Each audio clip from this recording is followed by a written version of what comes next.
नमस्कार, मैं गौरव आनंद और आप देख रहे हैं द टुडे बिहार।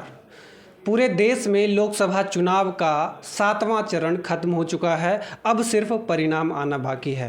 इससे पहले इंडी गठबंधन का दिल्ली में एक अहम बैठक हुई और उस बैठक से निकलने के बाद लालू प्रसाद यादव के लाल और बिहार के पूर्व उप मुख्यमंत्री तेजस्वी यादव जो है एक्स पे ट्वीट करते हुए ये लिखा कि इस बार 295 प्लस सीट हम लोग ला रहे हैं। इसी पे बहुत सारी मीम्स भी बन रही है और बहुत सारे लोग कमेंट भी कर रहे हैं और इस पे हम चर्चा करने के लिए आज हैं और हमारे साथ जो हैं वरिष्ठ पत्रकार सत्यपाल श्रेष्ठ हैं। इनसे जुड़ेंगे और जानेंगे कि इसका क्या मायने और क्या इसका जो है मतलब निकाला जा सकता है। जी सर, बहुत बहुत स्वागत है आपका। धन्यवाद सर, सबसे बड़ा सवाल अभी ये है कि जिस तरीके से इंडी गठबंधन का बिहार में नेतृत्व करते हुए तेजस्वी यादव ये कह रहे हैं कि 295 प्लस सीट हम ला रहे हैं, तो इसमें कहाँ तक की सच्चाई है और इसका क्या मायने निकलेगा? नहीं, ये इसका कोई मायने नहीं है, ये कोई आधार ही नहीं है इसका। उन्होंने कोई आधार नहीं बताया कि 295 हम किस राज्य में कितनी सीटें हमारी संभावित हैं। आना तो तय है, 4 को पता चलेगा। इन लोगों की बैठक जो हुई शनिवार को, उसमें तय हुआ कि हम लोग को 295 बोलना है जी। तो वही बात खड़गे जी बोल रहे हैं, वही बात राहुल गांधी बोल रहे हैं, वही बात तेजस्वी यादव बोल रहे हैं। आपस में इन लोगों ने तय कर लिया है कि हम लोग को 4 तारीख तक ये बोलना है। उसके बाद 4 तारीख के बाद क्या बोलना है ये भी तय हो गया। अच्छा। ईवीएम खराब है या सबको, राहुल गांधी जी ने तो ये भी कहा कि सब मोदी मीडिया बोल रहा है जी, ये मोदी मीडिया है। तो इस ढंग की बात, हल्की बातें करना कहीं से ठीक नहीं है। और पूरा सर्वे एक दिशा में जा रहा है जी।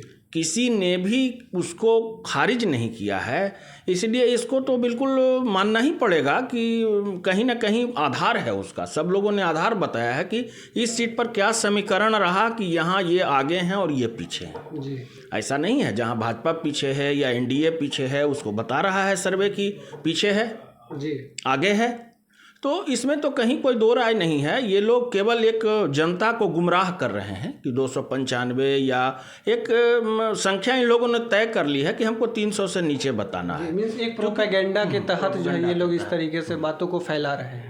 बिल्कुल, कि जनता जो है वो डिमोरलाइज ना हो, हमारे चाहने वाले बिल्कुल आत्मबल में रहें कि नहीं हम भी हैं, ये गलत है सर्वे। इसको ये लोग इस ढंग से पब्लिक को गुमराह कर रहे हैं। अच्छा, जिस तरीके से मोदी जी या फिर उनके सहयोगी दल या घटक दल के जितने भी जो लोग हैं वो ये कह रहे थे कि इस बार 400 पार, और अभी जो है मीडिया चैनल्स का जो भी सर्वे आ रहा है उस सर्वे में कहीं ना कहीं 400 के आसपास या उसके राउंड फिगर में ही दिखाया जा रहा है समीकरण। तो इसको जो है किस नज़रिए से देखा जा सकता है? इसको इस नज़रिए से देखा जाना चाहिए कि उनका होमवर्क है जी।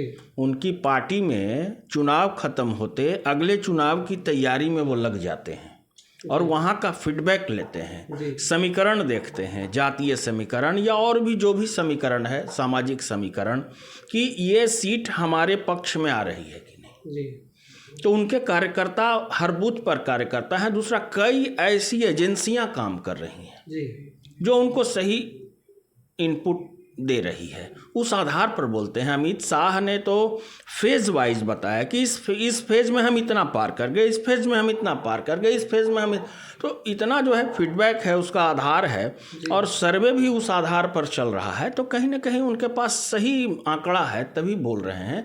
बिना आंकड़ा के तो ऐसा नहीं बोलेगा। पूरा जो समीकरण उन लोगों ने बनाया है अपना, उस हिसाब से बोल रहे हैं। लेकिन ये इंडी वाले बोल रहे हैं कि हम 295, आखिर तो बताइए ना उसका मैथ की क्या है आप जी। और इस पे बहुत सारा मीम्स भी बन रहा है। लोग ये कह रहे हैं कि यहाँ से अगर 295 प्लस आप किए हैं तो 200 को यहाँ से हटा दीजिए, इससे ज़्यादा सीट आप नहीं ला सकते हैं। हाँ ठीक है, ये तो मान लिया पब्लिक का कहना है। चूँकि सर्वे जो आया है उस आधार पर लोग कह रहे हैं, तो इनको जैसे कि बताए, ये तो इनको बताना चाहिए था कि हम बिहार में इतनी सीटें, अमुक अमुक सीट हम जीत रहे हैं जी। लेकिन ये बोलते हैं हम तो 40 जीत रहे हैं, वहाँ उत्तर प्रदेश में 80 जीत रहे हैं। तो ये तो वेग बात हो गई ना, निराधार बात हो गई। बात बोलिए जिसमें जिस तरीके से आप निराधार बात की बात कर रहे हैं कि बातें निराधार हुई है।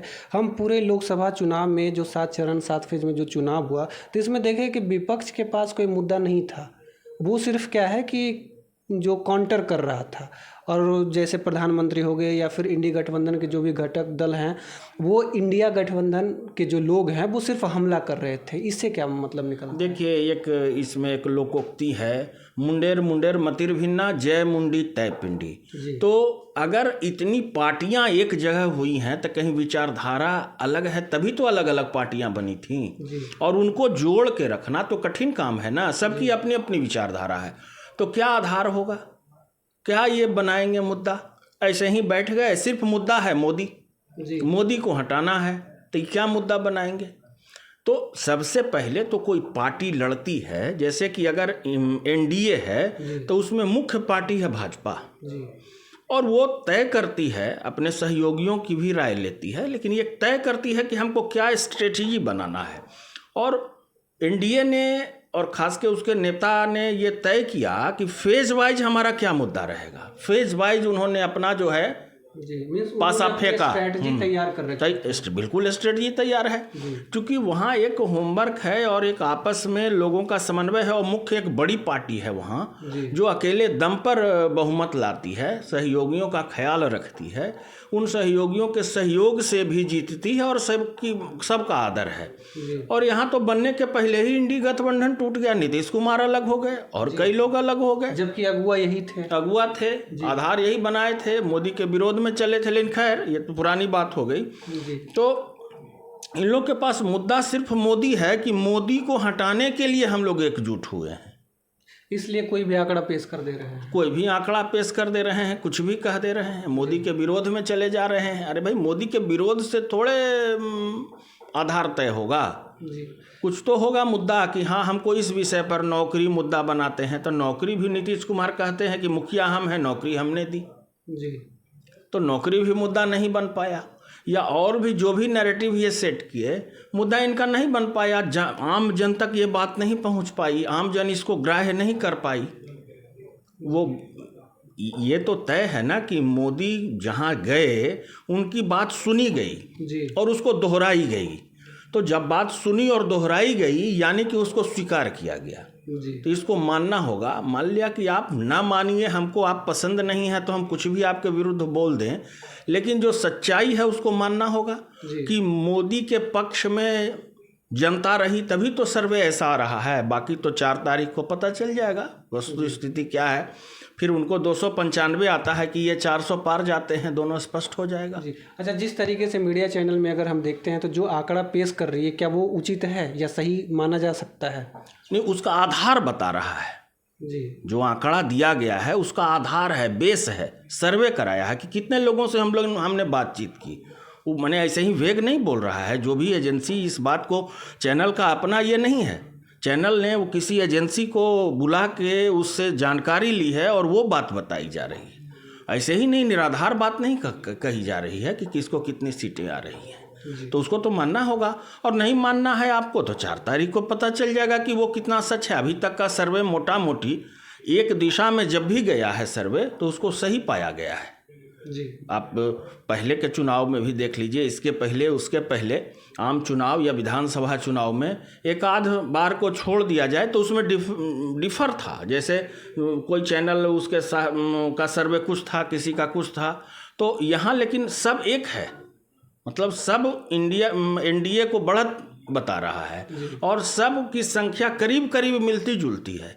तो कहीं ना कहीं तो बेस है उसका, तभी कहा जा रहा है। तो अभी आपने सुना कि किस तरीके से इन्होंने हमारे साथ जो वरिष्ठ पत्रकार सत्यपाल श्रेष्ठ थे, ये पूरे तरीके से क्लियर करके बताए कि जो डाटा निकल करके सामने आ रही है, जो मीडिया चैनलों के द्वारा डाटा प्रस्तुत किया जा रहा है, उसके पीछे कोई ना कोई आधार है, कोई ना कोई तर्क है, उस तर्क पे वो बात कर रही है। लेकिन जो तेजस्वी यादव या फिर जो इंडी गठबंधन के लोग हैं, जो अपना आंकड़ा पेश कर रहे हैं और जो दावा पेश कर रहे हैं, वो पूरे तरीके से फेल्यूर है, क्योंकि उनके पास कोई आधार नहीं है। निराधार किसी आंकड़ा को सत्य मान करके, किसी आंकड़ा को मान करके, या फिर एक जो है प्रोपेगेंडा के तहत उस चीज़ पे जो है वो लोग बात कर रहे हैं, और ये तर्क नहीं कुतर्क है, इसका कोई मायने मतलब नहीं निकलता है। ऐसे ही खबर को देखते रहने के लिए बने रहिए हमारे साथ, और हमारे चैनल द टुडे बिहार को लाइक, सब्सक्राइब और शेयर जरूर कीजिए। धन्यवाद।